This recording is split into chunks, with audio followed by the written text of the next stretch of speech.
ешқашан да ашуға берілмейді. Сонда ғана жеңіске жетесің.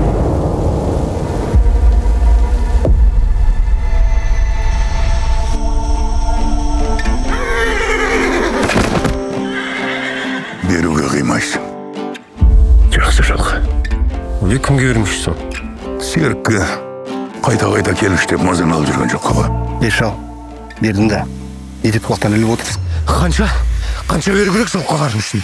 Что заплатить мне? Боевичок! Через 3 месяца бабок не будет. Будем по-другому базарить. Алматы әдемі лас қала. Көке су ішіп тұрасыз ба не? Welcome to Алматы. Город, где нет веры и доверия. Одни понторезы в машине.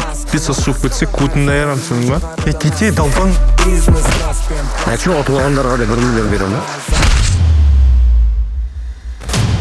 Шүгіл, Аким Пышалға барды, көтіңді қысып ауылда жат. Қалаға кетем. Ақша тауып, қарыздардан құтылу керек болып тұр.